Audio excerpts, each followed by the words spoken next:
Hello बच्चों, my name is Suraj Kumar. Welcome back to our YouTube channel science Wale. आज हम लोग बहुत ही मज़ेदार कुछ हम लोग कई दिनों से कर रहे हैं कि झारखंड बोर्ड का जो भी अभी मॉडल सेट आया हुआ था उसको हम लोग क्या कर रहे हैं, यहाँ पे अच्छे तरीके से डिस्कस कर रहे हैं। ऑब्जेक्टिव पूरा 1 से लेकर 40 तक मॉडल सेट 1 का हम लोग डिस्कस कर चुके हैं। वीडियो में आप जाना चैनल के अंदर में तो जो शुरू का वीडियो मिलेगा वो इसी पे 40 क्वेश्चन को हम लोग अच्छे तरीके से डिस्कशन किए हुए हैं। बाकी अब बारी है सब्जेक्टिव की। उसमें जो सब्जेक्टिव क्वेश्चन थे उसमें हम लोग अब डिस्कस करने वाले हैं। अगर लिंक डाल दूंगा डिस्क्रिप्शन में, अगर आपको ऑब्जेक्टिव चाहिए होगा तो वहाँ पे आप लोग देख सकते हैं। तो हम लोग यहाँ पे डिस्कस करते हैं सब्जेक्टिव क्वेश्चन में। जो आपका पहला क्वेश्चन है कि चुंबकीय क्षेत्र, यानी मैग्नेट से यह सवाल पूछा हुआ है कि चुंबकीय क्षेत्र रेखाओं के किन्हीं 2 गुणों को लिखिए। बस 2 गुण बताना। गुण तो बहुत सारा है मगर हम लोग 2 गुण लिखा हुआ है। क्या इंग्लिश में क्या बोलेंगे? Right any 2 properties of magnetic field line. जो मैग्नेटिक फील्ड लाइन होते हैं उसके 2 गुण। तो पहला गुण क्या कहता है कि एक हम लोग मैग्नेट ले लेते हैं। मान लो क्या है, बार मैग्नेट है। हम लोग जानते हैं कि जो भी मैग्नेट होता है उसमें 2 पोल होता है, एक नॉर्थ पोल होता है और एक साउथ पोल होता है। तो जो भी लाइन, मैग्नेटिक फील्ड लाइन जो अंदर इंटर करता है वो साउथ टू नॉर्थ इंटर करता है। और फिर ये जो रे है ये घूम के क्या हो जाता है, बाहर देखो इनसाइड द मैग्नेट। हम लोग देख रहे हैं कि जो रे का जो डायरेक्शन है, जो फील्ड लाइन का जो डायरेक्शन है वो साउथ से नॉर्थ की तरफ है। मगर जब हम लोग आउटसाइड देखेंगे तो डायरेक्शन हम लोग किधर से किधर देख रहे हैं, नॉर्थ टू साउथ डायरेक्शन होता है। इस बात को हम लोग को बहुत ज़्यादा ध्यान देना है। ये जाएगा साउथ से नॉर्थ, बाहर से घूम के ऐसे आ जाएगा। यानी क्या कर रहा है कि ये क्लोज लूप एक बना ले रहा है। क्या बना रहा है? क्लोज लूप बनाता है। इसी तरीके से बार बार जाता है, इस तरीके से बार बार आता है, इस तरीके से बार बार जाता है, इस तरीके से ये बार बार आता है। इसीलिए देखो लाइन इंपॉर्टेंट है। ऐसे ही लाइन हम लोग को क्या करना पड़ेगा, एग्जाम में लिखना पड़ेगा। लिखा हुआ है ये रेखाएं बंद वक्र रेखाएं हैं। देखो क्लोज लूप बना रहा है कि नहीं। जो उत्तरी ध्रुव से उत्पन्न होती है और दक्षिणी ध्रुव तक जाती है। उत्तरी से उत्पन्न होती है और दक्षिणी ध्रुव तक जाती है। देखो इधर से उत्पन्न हो रहा है और दक्षिण की तरफ क्या हो रहा है, जा रहा है। उसके बाद क्या लिखा हुआ है, जो चुंबक के भीतर से होती फिर उत्तरी ध्रुव की ओर जाती है। तो हम लोग देख रहे हैं दक्षिण से किधर के तरफ जा रहा है, उत्तर के तरफ। और बाहर से किधर, देखो इधर से उत्तर से किधर के तरफ आ रहा है, दक्षिण के तरफ आ रहा है। इस बात का हम लोग को बहुत ज़्यादा ध्यान रखना है। फिर दूसरा लाइन है कि चुंबकीय रेखाएं कभी एक दूसरे को प्रतिच्छेद नहीं करती है। कहने का मतलब क्या कि मान लो ये एक लाइन है, मैग्नेटिक फील्ड लाइन, तो कभी वो एक दूसरे को इंटरसेक्ट नहीं करेगा, एक दूसरे को काटेगा कभी नहीं, एक दूसरे को काटेगा वो कभी नहीं। इंग्लिश में हम लोग देखो, these field lines are close curve line that are originate from north pole. North pole से ये ओरिजिनेट होता है और साउथ पोल की तरफ जाता है। फिर हम लोग अंदर में देखते हैं तो वो नॉर्थ पोल से निकलता हुआ वो हमको क्या होता है, दिखाई देता है। दूसरा, ये प्रतिच्छेद नहीं करती है। इसको हम लोग इंग्लिश में क्या बोल रहे हैं कि magnetic field line never intersect each other. कभी वो एक दूसरे को काटेगा नहीं। क्यों? क्योंकि देखो इस लाइन का जो मान लो डायरेक्शन इधर है, इस लाइन का मान लो डायरेक्शन इधर है, तो ये जो लाइन है ना बस एक ही डायरेक्शन में जाएगा। यहाँ पे देखेंगे इस पॉइंट को इधर भी जाना है, इधर भी जाना है, तो ये कभी पॉसिबल नहीं होता है। इसलिए बोल रहा है कि जो मैग्नेटिक फील्ड जो लाइन होते हैं वो कभी एक दूसरे को क्या नहीं करते हैं, इंटरसेक्ट नहीं करते हैं। तो ये था आपका पहला सवाल। दूसरा जो सवाल है बच्चों, आपके बोर्ड यहाँ पे लिखा हुआ है, यही क्वेश्चन आपके मॉडल सेट में भी है कि अवतल दर्पण में, दर्पण देखे होंगे आप लोग, एक अवतल दर्पण, एक उत्तल दर्पण, एक समतल दर्पण। तो यहाँ पे बात किसका किया जा रहा है, अवतल दर्पण में बनते हुए प्रतिबिंब का एक स्वच्छ आरेख किरण खींचिए। रे डायग्राम बनाना है जब वस्तु को वक्रता केंद्र पर रखा जाता है। इंग्लिश में क्या बोलते हैं, draw a neat diagram of the image found in a concave mirror when the object is placed at the centre of curvature. Centre of curvature पे क्या है, ऑब्जेक्ट को अभी रखा गया है। एक मिनट, क्या है, रखा गया है। तो सबसे पहले स्फेरिकल मिरर का ही, गोलीय दर्पण का ही पार्ट होता है कॉनकेव मिरर और कॉन्वेक्स मिरर। तो सबसे पहले गोलीय दर्पण बना लो, और गोलीय दर्पण के जो बीच में बाबू जगह होता है उसी को हम लोग क्या बोलते हैं, सेंटर ऑफ कर्वेचर बोलते हैं, यानी ऑब्जेक्ट यहीं पे रखा गया है। अब हमको क्या, इसको अवतल दर्पण बनाना है, तो आधा जो दर्पण है उसको हम लोग मिटा देते हैं, तो हमको एक खूबसूरत सा क्या दिख जाएगा, यहाँ पे अवतल दर्पण दिख जाएगा। अवतल दर्पण हो गया। अवतल दर्पण में क्या होता है कि जो अंदर वाला हिस्सा इस टाइप का और बाहर वाला जो हिस्सा होता है वो पॉलिश किया हुआ होता है। इस टाइप से हम लोग देख रहे हैं कि इस हिस्सा को क्या किए हुए हैं, पॉलिश किए हुए हैं। पॉलिश करने के बाद एक लाइन यहां से खींच लो, ये लाइन हम लोग खींच लिए। ये था इसका सेंटर ऑफ कर्वेचर। अब सेंटर ऑफ कर्वेचर, और यहाँ पे इसको बोलते हैं हम लोग पोल, और सेंटर ऑफ कर्वेचर और पोल के बीच में जो दूरी होता है उसको क्या बोलते हैं हम लोग, एफ बोलते हैं। क्या बोलते हैं, एफ बोलते हैं। तो अब कह रहा है कि एक आरेख, एक रे डायग्राम बनाना है कि ऑब्जेक्ट कहाँ पे। तो अभी ऑब्जेक्ट को हम लोग रखे हुए हैं कहाँ पे, ऑब्जेक्ट अभी यहाँ पे रखा हुआ है। तो एक इसी के एकदम सीधा लाइन खींचना होता है, और इसको ये कहाँ से पास करता है, ये फोकस से पास करता है। ठीक, अब क्या करते हैं कि एक हम लोग लाइन को पूरा फोकस से पास करवाते हैं, और ये कहाँ से, ये सीधे फिर हो जाएगा एकदम इसके इस लाइन के देखेंगे तो एकदम पैरेलल, एकदम लाइन इस टाइप से बनता हुआ दिखाई देता है। तो ये जहाँ पे कटता है यहीं पे क्या होता है, इमेज का फॉर्मेशन होता है। तो हम लोग कहते हैं कि अगर कोई भी ऑब्जेक्ट अगर सेंटर ऑफ कर्वेचर पे रखा हुआ है तो जो उसका इमेज बनेगा, जितना इसका हाइट होगा उतना ही इसका हाइट होगा। मगर ये क्या है, ये सीधा है तो ये इसका जस्ट उल्टा बन जाता है। यही है हमारा इसका आंसर। इस टाइप का हमको रे डायग्राम बनाने आना चाहिए। आप एनसीईआरटी खोलिएगा तो उसमें कॉनकेव मिरर, अवतल दर्पण का टोटल 6 रे डायग्राम है कि इन्फिनिटी पे होगा तो उसका इमेज कहाँ बनेगा, सेंटर ऑफ कर्वेचर से जस्ट पीछे होगा तो उसका इमेज कहाँ बनेगा, फिर सेंटर ऑफ कर्वेचर और फोकस के बीच में अगर ऑब्जेक्ट है तो उसका इमेज कहाँ पे बनेगा, फोकस पे ऑब्जेक्ट है तो उसका इमेज कहाँ बनेगा, फोकस और पोल के बीच में है तो उसका इमेज कहाँ बनेगा।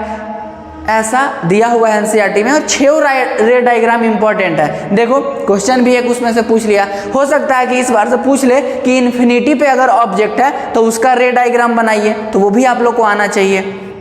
अब हम लोग देखते हैं क्वेश्चन है, ये भी एक तरह का इंपॉर्टेंट क्वेश्चन में इसको हम लोग लाते हैं। कह रहा है कि उभयधर्मी ऑक्साइड किसे कहते हैं। ये भी आपके मॉडल सेट में क्वेश्चन दिया हुआ है कि उभयधर्मी ऑक्साइड किसे कहते हैं। इंग्लिश में हम लोग बोलते हैं व्हाट इज एम्फोटेरिक ऑक्साइड। कहीं भी टर्म एम्फोटेरिक आ जाए तो उसका मतलब क्या होता है, ड्यूल नेचर, 2 तरह का वो बिहेव करेगा। तो इसका हम लोग देखते हैं कि कोई भी ऑक्साइड अगर acid as well as base, यानी अम्ल और क्षार दोनों की तरह अगर एक्ट करता है, और एक्ट करने के बाद बनाता क्या है, सॉल्ट यानी लवण प्लस पानी, वाटर। कह रहा है कि कोई भी ऑक्साइड जो कि एसिड और बेस, अम्ल और क्षार दोनों की तरह एक्ट करेगा, और एक्ट करके बनाता क्या है, सॉल्ट और वाटर यानी लवण और पानी बनाता है। वैसे ही ऑक्साइड को हम लोग क्या बोलते हैं बच्चों, आज के बाद ध्यान में रखना, एम्फोटेरिक ऑक्साइड बोलेंगे हम लोग। क्लियर है। अगला क्वेश्चन देखें। कोई भी दिक्कत हो, परेशानी हो, आप लोग कमेंट में जरूर करें। ये देखो भाई साहब, बहुत ही मजेदार सवाल जो कि बच्चा लोग का होश उड़ा देता है, और ये सवाल 10th बोर्ड में पूछना आम बात है। क्वेश्चन क्या है, आधुनिक आवर्त सारणी जो मॉडर्न पीरियोडिक टेबल, उसका नियम क्या है, लॉ हम जो बोलते हैं वो लॉ होता क्या है। तो वो लॉ क्या है, इसको हम लोग थोड़ा पढ़ते हैं, क्योंकि यही चीज़ हम लोग को एग्जाम में भी लिखना है, तो एक एक लाइन को अच्छे तरीके से हम लोग समझते हैं। करा this law states that the physical and chemical property of element are arrange in increasing order. कह रहा है कि किसी भी एलिमेंट का अगर हम रासायनिक अगर भौतिक गुण देखेंगे तो उसको अगर हम लोग सजा कर अरेंज कर कर अगर रखते हैं तो उसको इंक्रीजिंग ऑर्डर में। सर किसके इंक्रीजिंग ऑर्डर में?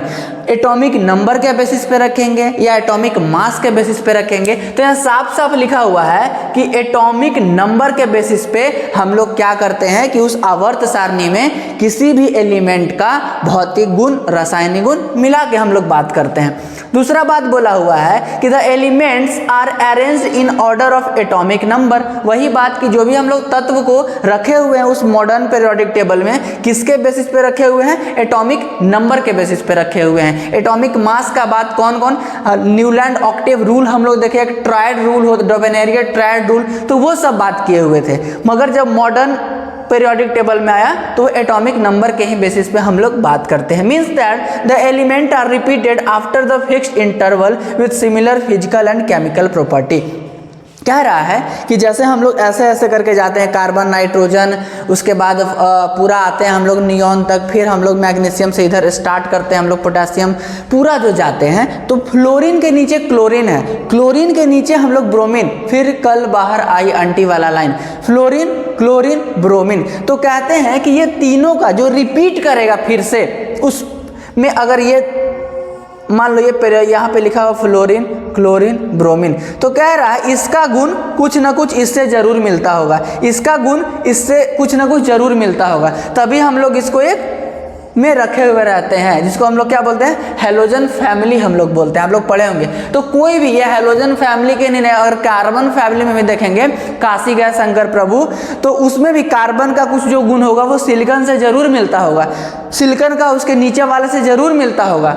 उसी पे हम लोग इसको पूरा बैठाए हुए हैं मॉडर्न पीरियोडिक टेबल को।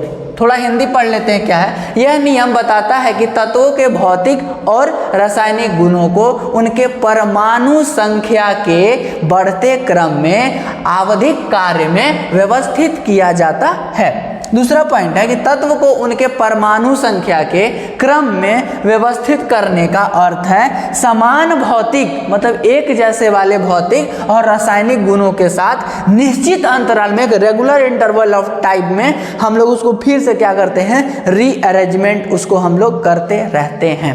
बहुत इंपॉर्टेंट क्वेश्चन था।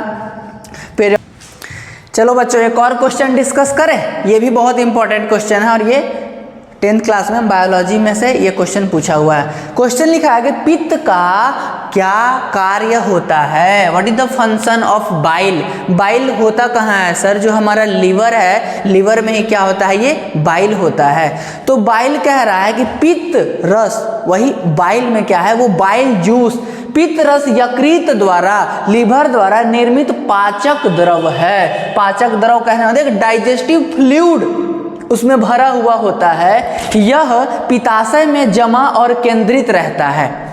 कहाँ पे जमा रहता है? ये पित्ताशय में जमा और केंद्रित रहता है। इसका मुख्य कार्य भोजन में वसा को, जो भोजन हम लोग जो करते हैं उसमें वसा को फैटी एसिड से परिवर्तन करता है, जो अंत में अवशोषित हो जाता है, जो हम लोग अपने यूज में अपने लाते हैं। इंग्लिश उसका पढ़ लेते हैं क्या है कि bile is a digestive fluid. Bile क्या एक तरह का डाइजेस्टिव फ्लूइड है जो कि कहाँ पे प्रोड्यूस होता है? लीवर में प्रोड्यूस होता है। It remains stored and concentrated, ये जमा होता है और कंसंट्रेटेड अवशोषित होगा कहाँ पे? गॉल ब्लैडर में। It main function to convert fat in food in fatty acid. कह रहा है कि जो हमारा पेट में जो वसा होता है उसको क्या करता है कि फैटी एसिड में उसको कन्वर्ट करके फिर क्या करता है? विच एब्जॉर्ब इन द इंटेस्टाइन, और उसको क्या करता है कि जो हमारा इंटेस्टाइन है, नहीं जो आंत है हमारे बॉडी में, उस आंत में ही एब्जॉर्ब कर देता है।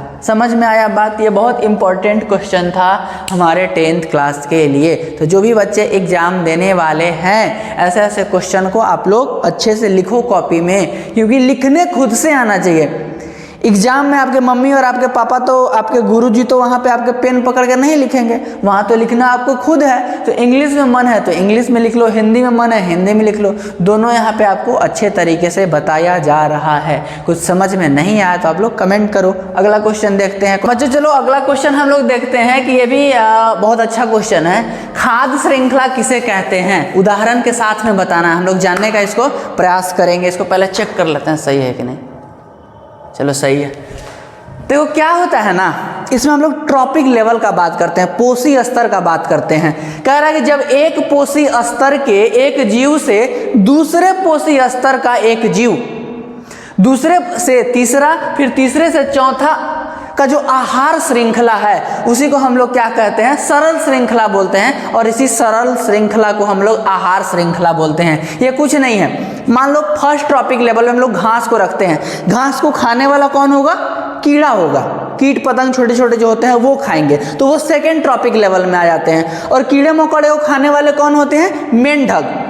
घास को खाएगा कौन? कीड़ा खाएगा। कीड़ा को कौन खाएगा? मेंढक खाएगा। तो ये थर्ड ट्रॉपिक लेवल हो गया। और सबसे हायर ट्रॉपिक लेवल में सांप आ जाता है। सांप को भी खाने वाला होते हैं, जैसे साथ गिद्ध सांप को भी खा जाते हैं। और हम लोग के लिए क्या होगा? हम लोग भी सबसे हायर ट्रॉपिक लेवल में, सबसे ज़्यादा पोषी स्तर में आता है। कैसे? घास। घास को खाया कौन? बकरी। बकरी को खाएगा कौन? हम लोग खा लेते हैं डायरेक्ट, हम लोग हो गए सबसे हाई पोषी स्तर में, हम लोग आ जाते हैं। तो ये क्वेश्चन कुछ नहीं था, बहुत आसान क्वेश्चन था कि खाद्य श्रृंखला क्या होता है। तो एक पोषी स्तर पे जो मतलब दूसरे कोई फीड करेंगे, फिर उस पर कोई तीसरा कोई फीड करेगा, फिर उस पर कोई चौथा कोई फीड करेगा। एक और बताओ, घास को खाया कौन? बकरी। बकरी को खाएगा कौन? लोमड़ी। लोमड़ी को कौन खाएगा? बाघ। तो जो बाघ हो गया वो सबसे हायर ट्रॉपिक लेवल पे आ गया, और जो घास है वो सबसे लोअर ट्रॉपिक लेवल पे है। तो हम लोग इसमें और कुछ नहीं बात करते हैं, बस इतना ही बात करते हैं। समझ में आया? लास्ट क्वेश्चन है सेक्शन ए का। आज हम लोग सेक्शन ए का पूरा कर लेंगे, क्योंकि बगल में एक शादी हो रहा है तो डीजे बज रहा है, भोजपुरी बहुत सारा गाना, तो आप लोग को अच्छा नहीं लगेगा। तो इसलिए हम लोग इसके बाद लास्ट 7वां क्वेश्चन करेंगे, और सेक्शन ए हम लोग पूरा डिस्कस कर चुके होंगे। बहुत नजदीक पहुंच गया है बाबू, गाना उना भी सुनाई दे रहा होगा, नहीं देगा तो अगर वीडियो अगर लेट तक चलता तो सुनाई देता हम लोग वीडियो को। ये लास्ट क्वेश्चन है सेक्शन ए का, बहुत इंपॉर्टेंट। कह रहा है कि निम्नलिखित जीवों में होने वाले जनन विधियों को लिखिए। मेथड ऑफ रिप्रोडक्शन का बात कर रहा है, METHOD, मेथड ऑफ रिप्रोडक्शन के बारे में पूछ रहा है। किसका मेथड ऑफ रिप्रोडक्शन? हाइड्रा। आप लोग देखे होंगे कि हाइड्रा का स्ट्रक्चर कुछ इस तरीके से दिखता है, यही होता है ना हाइड्रा। आप लोग देखे होंगे जो एनसीईआरटी फिगर है कि इधर से भी एक हाइड्रा बन जाता है। इसमें होता क्या है कि ये इसमें जो रिप्रोडक्शन होता है, जो जनन की क्रिया होती है, वो एसेक्सुअल मोड ऑफ रिप्रोडक्शन है। कह रहा है कि किसी भी हाइड्रा के एक जगह से एक जेनरेटिव सेल वहाँ पे जनरेट होगा, और वहीं से क्या करता है कि एक नया हाइड्रा बनाना शुरुआत कर देता है। और जैसे ही ये धीरे धीरे बढ़ेगा, भारी होता जाएगा, तो भारी होने के बाद ये क्या हो जाता है? जमीन पे गिर जाता है, टूटकर ये गिर जाएगा, और फिर एक और नया हाइड्रा बना लेता है। तो और उसी रिप्रोडक्शन को हम लोग क्या बोलते हैं? बडिंग बोलते हैं। क्या बोलते हैं? बडिंग, जिसको मुकुलन बोला जाता है। पूछ रहा है राइजोपस। राइजोपस में क्या होता है कि जो स्पोर का फॉर्मेशन होता है, फिलामेंटस होते हैं, ब्रांचिंग, जो उसका हाइफी है, हाइफी का बात कर रहे हैं कि वो फिलामेंटस होगा, उसमें ब्रांच होगा, उसके वजह से जो स्पोर का फॉर्मेशन होता है, और स्पोर के फॉर्मेशन से ही ये राइजोपस फिर से एक नया राइजोपस बन जाता है। और इस प्रोसेस को हम लोग क्या बोलते हैं? स्पोरेंजियोस्पोर बोलते हैं। ध्यान देने वाला बात ये दोनों था। और भी हम लोग को मान लीजिए इस बार पूछ लिया हाइड्रा का मेथड ऑफ रिप्रोडक्शन बताओ, राइजोपस का बताओ। अगला बार पूछ लेगा कि अमीबा कैसे होता है, अमीबा का क्या है रिप्रोडक्शन का मेथड, वो बताओ, वो बताना पड़ेगा हम लोग को। तो ये क्या है? आइडिया मिलता है इस सेट को करने से कि किस टाइप का क्वेश्चन पूछेगा। ये एक आइडिया दे दिया कि रिप्रोडक्शन से क्वेश्चन इस टाइप से बन सकता है। आप खुद से भी क्वेश्चन क्रिएट कर सकते हैं कि अमीबा का हम लोग मेथड ऑफ रिप्रोडक्शन बता देंगे। और भी जैसे और भी जो भी आपके मतलब बुक में है, वो भी हम लोग प्लेनेरिया के बारे में डिस्कस कर सकते हैं कि प्लेनेरिया में कैसे होता है मेथड ऑफ रिप्रोडक्शन। तो ये सब हम लोग को जानना पड़ेगा। तो सेक्शन ए यहीं पे ख़त्म हो गया। वीडियो पे ज़रूर रिस्पॉन्स दो, कैसा लग रहा है वीडियो बताना ज़रूर है, तभी मेरे अंदर भी मोटिवेशन रहेगा और भी आगे हम लोग बात कर सकते हैं। अभी सेक्शन बी और सेक्शन सी बाकी है, तो वो हम लोग अगले वीडियो में डिस्कस करेंगे। और बाकी सारा जो पार्ट छूटा हुआ है ऑब्जेक्टिव का, तो वो चैनल में जाना और वीडियो शुरू का 2 ठो मिलेगा, इसी का वीडियो मिलेगा, उसको भी बहुत ज़रूरी है देखना, क्योंकि कॉन्सेप्ट के साथ उसको भी पूरा ख़त्म किया गया है। लास्ट तक बने रहने के लिए बहुत बहुत धन्यवाद।